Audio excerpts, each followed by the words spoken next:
Subscribe कीजिए आपके अपने YouTube channel education for CBSE को और बेल आइकन को दबाइए ताकि आप अपने लेटेस्ट वीडियो सबसे पहले देख सकें। हेलो दोस्तों, आज की वीडियो में बात करने वाले चैप्टर नंबर फर्स्ट के बारे में, the rise of nationalism in Europe. तो यूरोप में कैसे नेशनलिज्म राइज हुआ उसके बारे में, ठीक है। तो इस वीडियो में बेसिकली तीन बातें कवर करेंगे। पहली बात कि मैं ये बताऊंगा कि इम्पोर्टेंट क्वेश्चन बेसिकली क्या है, मतलब प्रीवियस ईयर में क्या ट्रेंड रहता है कि कहाँ कहाँ से बेसिकली आपसे क्वेश्चन पूछा जाता है, उसके बारे में डिस्कस करेंगे। अगर आप लोग ये सारे क्वेश्चन भी क्लियर कर लेंगे और अच्छे से एनालिसिस कर लेंगे तो आप लोग कोई भी क्वेश्चन की अप्रोच बढ़िया हो जाएगी, ठीक है। कुल मिला जुला कर यही पूरे चैप्टर का सार है। तो दूसरी बात कि मैं ये क्वेश्चन ही केवल नहीं बताऊंगा आप लोगों को, इसके साथ आंसर को भी बताऊंगा और थोड़ा थोड़ा आपको फील करा दूंगा कि बेसिकली इस चैप्टर में, इस क्वेश्चन में बेसिकली आपको करना क्या। तीसरी बात कि आप लोग इसका स्क्रीन शॉट जरूर ले लीजिएगा, ठीक है। मतलब सभी बच्चे इसका स्क्रीन शॉट लेकर अपने मोबाइल में सेव कर लीजिए ताकि जब एग्जामिनेशन हॉल में आए तो एक बार मेमोराइजेशन करने में आप लोगों को बहुत आसानी हो, ठीक है। तो चलिए हम स्टार्ट करते हैं। तो हमारा पहला चीज़ है कि what is the main M of the French revolution. मतलब कि जितना भी फ्रेंच रिवॉल्यूशन हो रहा है उसका मेन एम क्या था। चलिए आप लोग सोचिए। हाँ, ये सब जितने भी क्वेश्चन है ना, उनका सब पैटर्न बेसिकली आप लोग देखेंगे सेम ही है, ठीक है। देखिए मेन एम क्या था। पहला एम था कि हमें अपने जो फ्रेंच थे उनका रिवॉल्यूशन जब कर रहे तो सोच रहे थे कि सारी जिनके भी आस पास के उनके भी जितने भी कम्युनिटी है सारी इकट्ठी हो जाए और सारी लोगों मिलकर अपनी एक यूनिटी या एक ऐसी कंट्री बनाए जिसकी स्ट्रेंथ बहुत ज़्यादा हो। क्यों? क्योंकि हम लोग जानते हैं कि एकता में बल होता है, तो यही कंसेप्ट इन लोगों ने भी अपनाया। दूसरा बात कि ये लोग चाहते थे कि इनके जो कल्चर हैं और जो इनके क्या है लैंग्वेज है वह हमेशा बरकरार रहे। मतलब कि कोई भी ऐसा पर्सन ना आए कि मतलब कह दे कि भैया आप लोग फ्रेंच मत बोलिए, आप लोग दूसरी भाषा बोलिए। तो बेसिकली अपने कल्चर को बचाने के लिए इन्होंने फ्रेंच रिवॉल्यूशन में नियम था। तीसरी बात कि लैंग्वेज, ठीक है। लैंग्वेज तो वही हमने डिस्कस किया। तीसरी बात आप लैंग्वेज बता सकते हैं। चौथा बात कि इन्होंने अपने अंदर एक पैट्रियाटिक फीलिंग जगाई कि भैया अगर हमें अपने देश को अच्छे तरीके से रन करना है तो हमें पैट्रियाटिक फीलिंग होनी चाहिए, जिसके थ्रू हम लोग क्या कर सकें, अपने कल्चर को भी बचा सकें, अपने लैंग्वेज को बचा सकें और अपने जितने भी कम्युनिटी है उसको भी बचा सकें, ठीक है। तो कुल मिला जुला कर ये चार इनका योगदान था, मतलब चार एम था। पहला क्या एम था कि अपनी कम्युनिटी को बचाए रखना, दूसरा अपने कल्चर को बचाए रखना, तीसरा अपने लैंग्वेज को बचाए रखना और चौथा पैट्रियाटिक फीलिंग को जगाने रहना, ताकि इन फ्यूचर हम लोग को कोई भी दबाव या प्रेशर न बन पाए, ठीक है। समझ में आया? फील कर लीजिए थोड़ा सा, ठीक है। तो अगला हम बात करते हैं कि अगला हमारा क्वेश्चन दिया कि जेप्सी मेजनी का क्या रोल था ग्रीन सॉरी यूरोप के रिवॉल्यूशन में। तो कुल मिला जुला कर जो जेप्सी मेजनी था इनका मेन रोल था कि इटली की यूनिफिकेशन में। किसमें मेन रोल था बताइए आप लोग? हाँ, याद कर लीजिए आप लोग। इटली के यूनिफिकेशन में किसका रोल था? हाँ, जेप्सी मेजनी का रोल था। तो इनको देखिए पहले इनके साथ क्या क्या हुआ हम वो थोड़ा सा डिस्कस कर लेते हैं। तो इनको पहले अपने ही देश से एग्जाइल, मतलब इनको अपने देश से ही बाहर निकाल दिया गया। तो इनके कारण ये बहुत ही प्रभावित हुए यह, और यह अपने अलग अलग जाकर अलग अलग देशों में जाके अपने रिवॉल्यूशन के कदम को आगे बढ़ाया और धीरे धीरे अपने को, हाँ मतलब पावर में लाया और एक बहुत ही पॉपुलर हो गए धीरे धीरे, ठीक है। क्यों? क्योंकि इन्होंने कई तरीके की कम्युनिटी बनाई और कई लोगों को साथ में मिलाकर सबके अंदर पेट्रियाटिक फीलिंग जगी। भैया देखिए अगर हमें अपने कल्चर को, अपने लैंग्वेज को और अपने कम्युनिटी को बचाना है तो हमें क्या सभी चीज़ों को यूनिफाइड करना ही करना पड़ेगा, ठीक है। तो इनका बेसिकली वही रोल था कि यूनिफिकेशन ऑफ इटली में बहुत बड़ा योगदान था, ठीक है। मान लीजिए हमारे कंट्री में नेशनलिज्म फैलाने में किसका योगदान था? गांधी जी का था। तो कुल मिला जुला कर हम इनको गांधी जी की तरह ट्रीट कर सकते हैं, ठीक है। देखिए ये जितने भी नहीं, अगर आप लोग अपने कंट्री से रिलेट कर करके क्वेश्चन करेंगे तो बहुत देखेंगे कि आसान हो जाएगा। वैसे टेढ़ा मेरा नेम है उससे हमें कोई मतलब नहीं, ठीक है। तो हम आगे बात करते हैं कि नेपोलियन के बारे में। देखिए ये वाला क्वेश्चन बहुत इंपॉर्टेंट है, इसमें तो पूछा ही पूछा जाता है। तो सबसे पहले हम बात करते हैं नेपोलियन के बारे में। तो सबसे पहले नेपोलियन जो था इसका रोल क्या था? तो नेपोलियन ने बहुत काम किया। पहला यही काम किया कि जितने भी वहाँ पर बर्थ से रिलेटेड प्रिविलेज दिए गए थे, मतलब कि नहीं कि होता है कि पहले राजा का बेटा राजा बनेगा, ये सब चीज़ें किसने ख़त्म कर दी? नेपोलियन ने पहला बात यही सब ख़त्म कर दिया। दूसरा कि सारे टैक्स वैक्स थे, सारे को मैनिपुलेट कर दिया, मतलब सारे टैक्सेस को कई बैरियर थे, मतलब कि अगर आप एक स्टेट से दूसरे स्टेट में जाएंगे तब भी टैक्स लगेगा, दूसरे से तीसरे जाएंगे तब भी टैक्स लगेगा।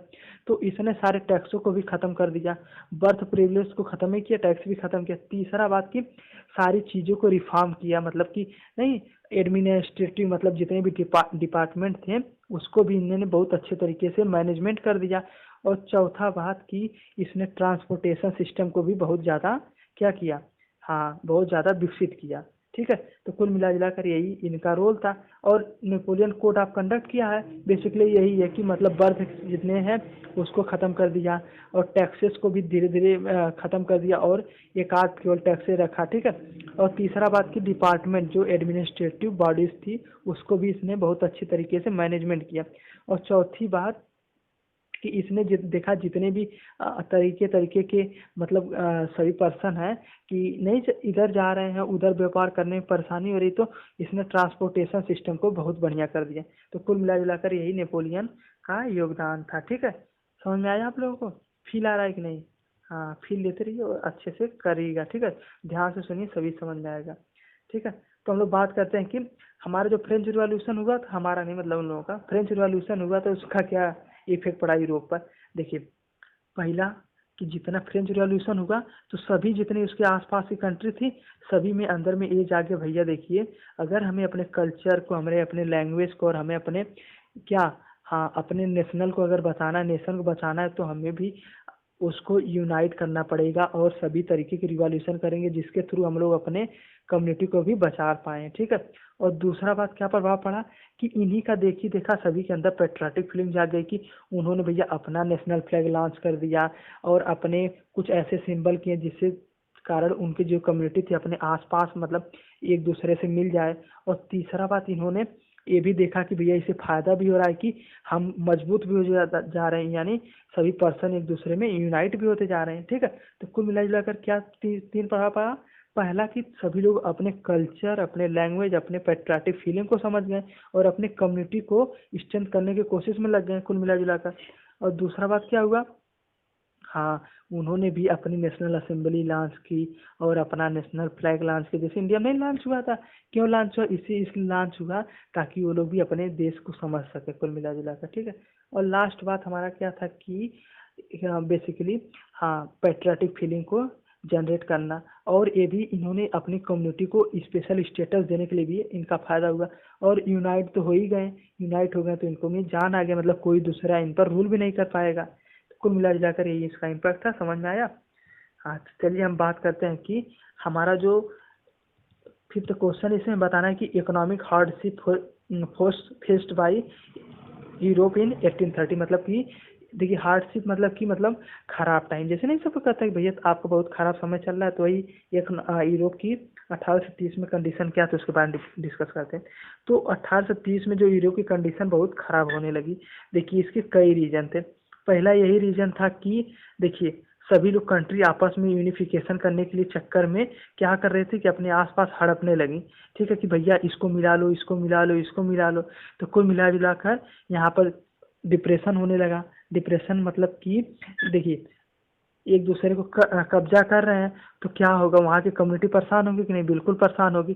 तो इसके कारण यहाँ पर जो इकोनॉमिक कंडीशन थी धीरे धीरे और डाउन होने लगी, मतलब जो कंट्री ज़्यादातर अपने किस पे फोकस करने लगी, आर्मी पर। और आर्मी पर फोकस करने के लिए भैया पैसा तो चाहिए ही, जितने भी लोग लड़ रहे हैं, तो वहाँ पैसा ज़्यादा चक्कर में ज़्यादा टैक्स लगाने लगी। तो जितने भी वहाँ के फार्मर थे सब बहुत ज़्यादा नाराज़ हो गए, तो इन्होंने फसल उगाने में कम दिलचस्पी रखी और थोड़ा सा प्रोडक्शन हुआ। और दूसरी बात की नेचुरल क्लाइमेटीज हो गई जिस कारण इनका प्रोडक्शन कम हुआ, तो प्रोडक्शन कम हुआ तो टैक्स कम भरे, तो इसके कारण यहाँ पर हार्डशिप होने लगी।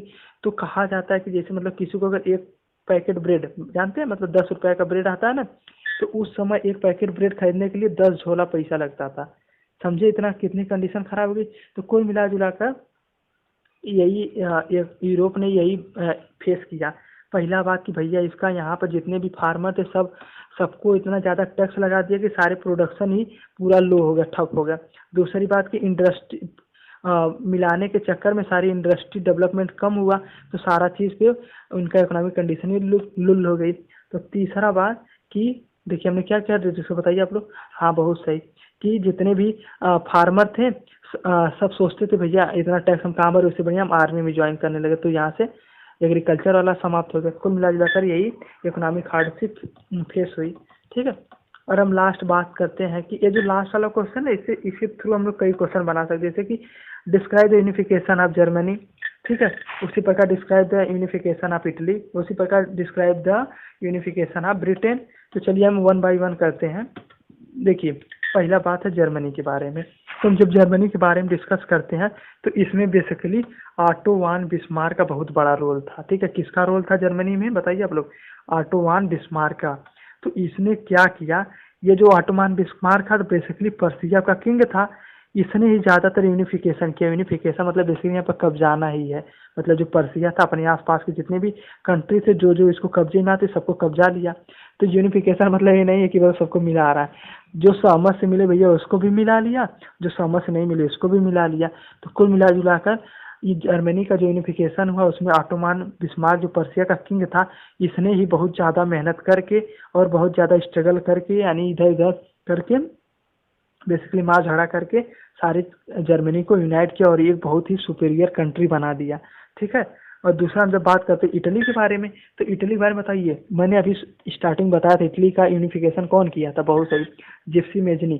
तो जिप्सी मेजनी ने क्या किया भैया, इसने भी वही काम किया लेकिन यह दूसरे कंट्री में जाके अपने कम्युनिटी वाले को पहले छाट ले भैया अगर आप लोग इटली के हैं बताइए, हमें अगर अपने कम्युनिटी को या हमने अपनी लैंग्वेज और अपने रिलीजन को अगर बचाना है तो हमें क्या करना पड़ेगा, हाँ यूनाइट होना पड़ेगा और एक दूसरे के साथ रहना पड़ेगा।